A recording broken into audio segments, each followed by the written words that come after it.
Bom, a gente vai falar dos 3 pontos. Qual que você acha que é melhor para começar? Consciente coletivo, alquimia ou sincronicidade? Vamos falar do inconsciente coletivo, que abarca os dois, né?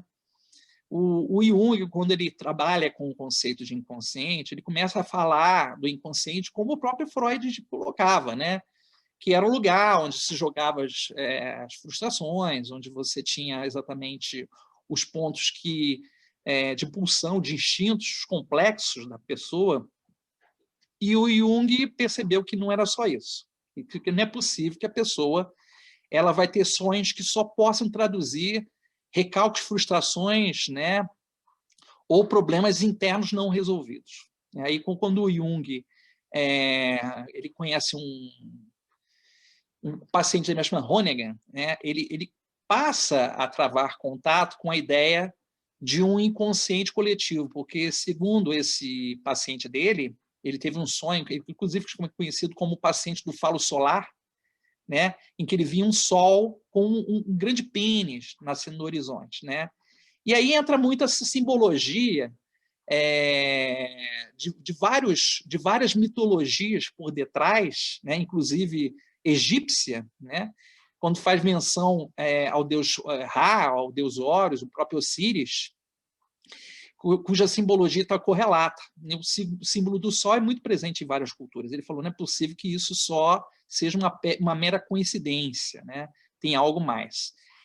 Algumas pessoas contestam, né, essa história, porque alguns dizem que o Jung se apropriou indevidamente das ideias do Honegger. Na verdade, o Honegger, assim como a Sabina Spielheim, que foi uma contribuidora e meio que amante do Jung, né, ao longo do tratamento, foram contribuidoras, né? A própria Emma Jung, que foi a esposa do Jung, contribuiu com o estudo da ânima e do ânimos, né? Então, o que é o inconsciente coletivo para o pessoal poder saber? Imagina um grande arquivo universal que guarda, né, a partir das experiências culturais, civilizatórias, todo o registro da humanidade. Então, o que o inconsciente tem? O inconsciente tem um elemento chamado arquétipo. Na verdade, são vários arquétipos, são proto-ideias que pululam nesse ambiente. Os arquétipos são amorfos, destituídos de conteúdo, na verdade, são quase que fatores filogenéticos que contribuem para a formação dos comportamentos humanos em comum. Então, quando a gente pega, por exemplo, mitologemas, que são frações dos mitos, pequenos mitos, né, ou fragmentos dos mitos, nós encontramos pontos em comum entre eles. Eu posso falar, por exemplo, de Exu, posso falar de Hades, posso falar de Mercúrio, eu posso correlacionar várias divindades simultaneamente, né? O próprio Exu, o próprio Batman, né? Então a gente pode criar várias correlações possíveis, porque esses mitologemas eles conversam entre si, né? E aí você tem assim outros contribuidores, como Joseph Campbell, que também foi um grande mitólogo, né? Que construiu essas ideias realmente do ciclo dos heróis, das ideias dos mitos, né, da reprodução dos mitos, sendo que o Jung foi um dos grandes contribuidores para esse tipo de manancial. Então, o inconsciente coletivo é isso, é o lugar onde se registram as experiências humanas, onde se formam as próprias ideias que vão formar ou formatar os mitos da humanidade, né? E o arquétipo nunca é visto. Ele só pode ser percebido por imagens arquetípicas. Por isso que é errado falar o arquétipo X, Y, Z. Você nunca vai ter contato com o arquétipo. Quem é tomado por um arquétipo enlouquece, né? Quando você vê um indivíduo lá no sanatório dizendo que é Jesus Cristo, Napoleão Bonaparte, né? Ou um cara que veio de Marte, ele está tomado por um arquétipo. O arquétipo faz com que o indivíduo seja tragado para o inconsciente. O que está no consciente vai para o inconsciente e vice-versa. Então o indivíduo fica no avesso, né? Ele começa a ter delírios, ver coisas que somente o mundo dos sonhos poderia oferecer. Ok, então a gente tem aí Isso está relacionado de algum jeito com o que a gente chama de arquivo acástico, que o pessoal conhece? Olha, a gente pode criar várias correlações, inclusive com o conceito de campo que hoje postulado pelas constelações familiares, né? Rupert Sheldrake, que é um biólogo que fala muito do conceito de campo. Eu diria que de certa forma, sim, né? Sendo que a gente tem um limite possível de compreensão dessas nomenclaturas, né? Porque quando a gente fala de registros acásticos, né, a gente fala normalmente do conceito de ancestralidade, de linhagem. Então, ele segue um padrão linear, de ramificações, né? Já o inconsciente coletivo não obriga você a estar necessariamente preso àquela, essa ou aquela linha filogenética ou genética, né? O Jung diz que o nosso inconsciente é tomado por esses arquétipos, né? Nós temos arquétipos que pululam no nosso inconsciente, por exemplo, o ânimo e a ânima, né? O ânimos na mulher, a ânima no homem, a sombra, o self, né? O cênicos, o puer, o trickster, são vários arquétipos que coexistem e que, na verdade, nascem no inconsciente coletivo. É porque em cada um eles vão se expressando, tomando forma. Por isso que quem sonha com uma árvore, o sonho que você tem, o Del Débrio, com uma árvore, pode não ter o mesmo significado para mim. Porque o sentido da árvore para você, de acordo com o teu padrão de reconhecimento simbólico, é carregado de uma emoção que corresponde à tua esfera, que a gente chama de cosmovisão, ao conjunto de saberes, de informações que agregaram símbolos inerentes à sua essência. Então, a gente só pode ter a expressão simbólica. É legal você não ter um dicionário de sonhos, mas um dicionário de símbolos, né? Porque aí você pode, de repente, consultar e ver várias vertentes, vários verbetes ligados ao mesmo símbolo e não ficar preso àquela, essa ou aquela interpretação. Acho muito reducionista a gente pensar num livro de sonhos. Parece que todo mundo sonha igual, pensa igual, sente igual, não é assim, né? É a mesma coisa que, por exemplo, se um xamã sonhar com uma serpente, se um crente sonhar com uma serpente, com certeza eles vão ter ideias diferentes. Né? Com certeza. Para o ponto 2 da nossa conversa, que o que é sincronicidade, né? Tipo, sonhei com uma serpente. Aí... O termo sincronicidade vem de dois radicais, o prefixo sin, quer dizer junto, e cronos, que é o tempo, né? O tempo mensurável, diferente de kairos, que é o instantâneo, né? O tempo que não pode ser apreensivo. Então, a sincronicidade seria, na verdade, uma série de eventos que existe uma correspondência, não pela casualidade desses eventos, mas pelo significado deles. Então, são eventos que, por exemplo, criam correspondência em função do sentido que eles encontram em correspondência. Por exemplo, você faz uma pergunta e, de repente, a televisão lá, a pessoa fala na televisão a tua resposta.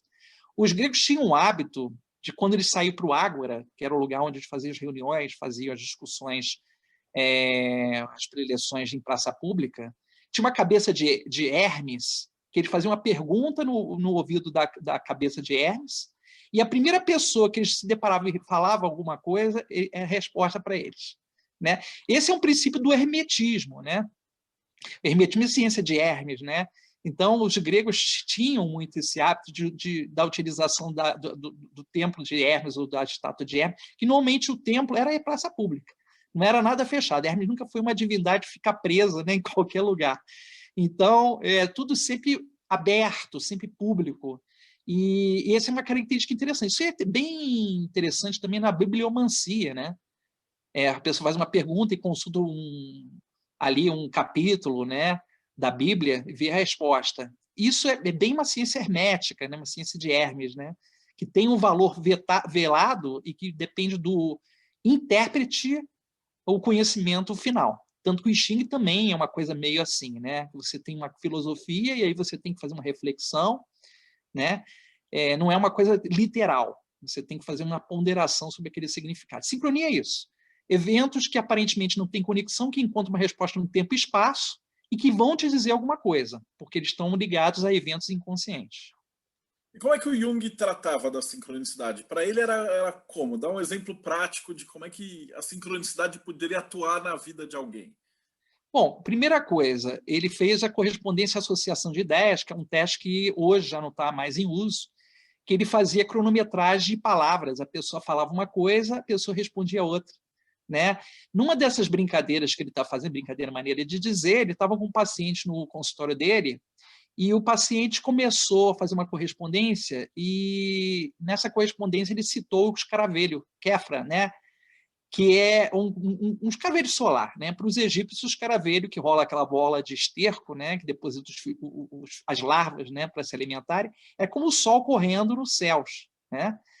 E é interessante porque nesse ato do paciente dele fazer a correspondência com o escaravelho, ele escutou um barulho na janela, plaque, plaque, plaque, plaque, plaque, quando ele vê era um escaravelho tentando entrar pela janela, batendo no vidro.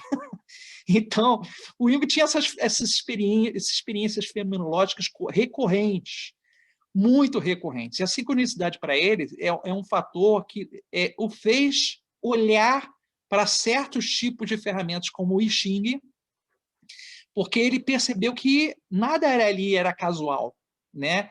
Tudo ali tinha um significado e um sentido, né? E o Richard William, né, que escreveu o livro I Ching, prefaciado pelo Jung, né, resgata ipsilitris o valor dessa obra, que tem mais de 4.000 anos. Né? Então, é bem interessante porque o Jung percebe que tempo e espaço não existe para a psique. E psique não é lugar, psique é o conjunto. Né? O Jung sempre dizia, a psique não está dentro, a psique é o todo. Nós estamos na psique, não a psique está em nós. Né? Então, se a gente está dentro da psique, como uma grande matrix, né? Na verdade, nós estamos vivendo eventos que ultrapassam a barreira de tempo e espaço, todo o tempo. E isso acontece na forma, muitas vezes, até de sensações, né, do tipo déjà vu, alguns insights, né, que criam correspondência com alguma coisa. Até aquele déjà vu que você tem é um evento sincrônico, porque ele corresponde a alguma coisa que precisa te tocar, te fazer pensar, fazer refletir. A sincronicidade é isso. É um elemento que estimula você a olhar na direção de um ponto no tempo e espaço, para que você encontre uma correspondência com a sua própria existência, com o seu próprio momento de vida. E cada um vai ter seu próprio ponto, né? Por exemplo, se sair assim, eu, você, o Marcos, a Luíra, o Bruno, para passear, e vamos supor que não tivesse pandemia, então a gente vai jantar, e numa caminhada de 2 quadras até o restaurante, pode ser que você vire e fale assim, nossa, Deodébio, eu vi que tem um monte de árvore que está com folha vermelha. Eu vou falar assim, mano, eu não vi nada disso, mas eu vi uns 4 gatos passando assim na rua. Daí o Marcos vai falar, mano, eu não vi gato nenhum, cara, eu só reparei que todos os faróis estavam verdes. Então, cada um de nós vai ter pontos de sincronicidade dentro de todo um âmbito de coisas acontecendo, né? E aí, para o Jung, isso que era o importante, não é isso? A sincronicidade é uma forma de mostrar também aspectos que não são revelados ou absorvidos pela consciência, né? Por exemplo, o Freud falava muito em ato falho. Você falar alguma coisa que você não gostaria de falar, trocar uma palavra, né, ou chamar a pessoa por outro nome, é um ato falho. Né? O Jung já via isso como um apelo do inconsciente. E a sincronicidade era uma forma da pessoa encontrar uma correspondência, né, em relação àquele momento com aquela etapa da própria vida. Então, a sincronicidade, na verdade, é um estímulo para a pessoa poder encontrar analogias. Por isso que ele trabalha com associação de ideias. Ele cronometrava. Se a pessoa demorava, por exemplo, a fazer uma associação com uma palavra, ele já via ali que era um complexo. A pessoa levou 10 segundos, enquanto nas outras palavras está levando 2 para fazer a associação. Se essa palavra você demorou muito para pensar, opa, o Jung vinha anotava no livrinho dele ali. Aí está faltando alguma coisa. Alguma coisa que precisa ser vista nessa direção. Né? Hoje esses testes já foram substituídos. Né? Hoje a gente tem uma gama de testes assim, psicológicos enormes, psicotécnicos, né? Inclusive o velho Rorschach, que a gente vê aí largamente utilizado, inclusive na cultura popular, né? Então, o Watchman que o diga, né? Então, a gente vê, na verdade, a sincronicidade é uma maneira de resgatar o ser humano para o agora. Porque, de alguma maneira, a psique tenta sempre te alertar sobre o agora. Para a psique existe o agora, né? Sempre o agora. Passado e presente, passado e futuro, isso, na verdade, são eventos que se mesclam, né? Por isso que, quando a gente tenta lembrar de uma coisa, em milissegundo a gente faz essa ponte, né? Às vezes de uma memória, alguma coisa assim. Né? E para o Jung tudo é expressão imagética, porque o inconsciente é imagem. O inconsciente não é palavra. Né? A gente traduz através de palavras porque a gente precisa trabalhar com sinais. A consciência adora sinais. A consciência precisa dar direção. O sinal indica, o símbolo sugere. Né? Essa é a filosofia básica do inconsciente. Né? O inconsciente trabalha sempre com modelos, né? Ou com imagens que têm uma carga. E essas cargas, normalmente, que a gente chama de complexos, são núcleos carregados de força, repletos de afeto, né? De emoções em torno deles. Então, qualquer coisinha, imagina um campo minado, aquelas bombas que faziam antigamente, né, na Segunda Guerra Mundial, que eles botavam aquelas bombas antitanque, né? Ou nos campos, né? No período também da Guerra do Vietnã, botavam bombas nos campos de arroz. é como fosse o nosso inconsciente. De vez em quando a gente pisa numa bomba dessas aí e deflagra algumas coisas, né?